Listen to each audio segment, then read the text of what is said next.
Hey, you ever seen these before? Of course you have if you've been to the grocery store ever. Thin Oreos. They're good.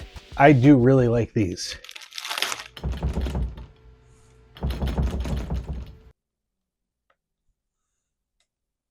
That's weird. Apparently in 2022, Microsoft became a big fan of Oreo Thins, and they had this whole movement to push people to get Oreo Thins. Check it out. It's kind of weird. They called it a Thinvite. They even had the Snack Break expansion pack that you could get, and it came with these clippy dippy tongs, which are a must-have for Oreos. Yeah, so they were encouraging people for National Cookie Month, which apparently is October, to have a 15-minute snack break. It was meant to be a break from work, step away for a little bit in the office, or even if you were working from home, they would send it to your home. And there was an actual event with a video feed that you could log into and watch to facilitate this Thinvite snack break alongside the event to make sure people were drummed up about it, aware of it. Microsoft added a couple of new emojis to Teams. These guys.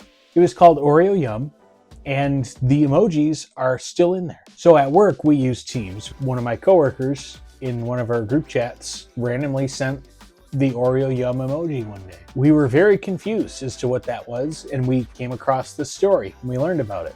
And the emoji is so unique. All the other emojis are pretty standard, right? You've got your heart eyes when you really like something. You've got your star eyes when you're really impressed with something. You've got your normal ones. You've got your fun ones.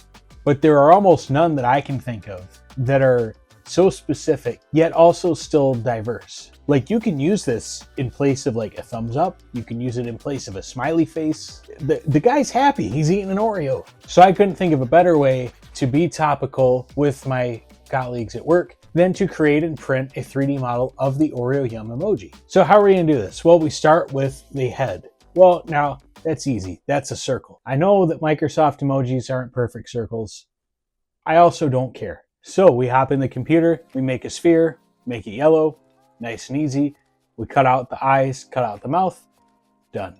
And this guy's eating a cookie, so we gotta make a cookie. That part's really easy. It's just two really short cylinders. Well, it's three really short cylinders. We just print the cookie twice. And then we print them in the correct colors, glue them together. That's easy. But we got to do a hand.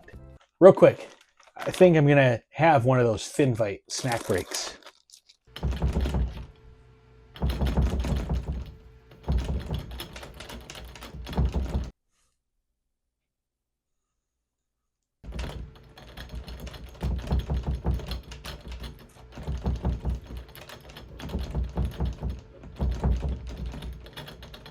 Now this thing's going to be kind of small, so it doesn't have to be super detailed, but we got to have some level to it, right? There's got to be at least fingers discernible. So we put a bunch of shapes together. We go ahead and make cuts. We do curves. We put the fingers on using rounded off cones, and we print it out. Boy, that kind of looks like a witch's hand, doesn't it? Okay, so we come back in, we shorten everything up, we bring the spacing a little closer together so it's not so alarmingly far apart. Round things off a little bit more, and we've got better fingers. I also changed the shape of the hand a little bit because it doesn't matter if it actually looks like a hand, it's just gonna support the cookies. So we print that out, we glue it together, and bang, there we go. We've got our own Oreo Yum emoji paperweight or desk decoration, or as I like to call them, descorations. So we've got our Oreo Yum emoji. I'm gonna give it to my coworker, and it's gonna be talk of the town. Oreos themselves, especially Oreo Thins, have become kind of a meme for us at work. So it's gonna go along very perfectly with it. Real simple today, but I hope you enjoyed that as much as I enjoy this particular cookie.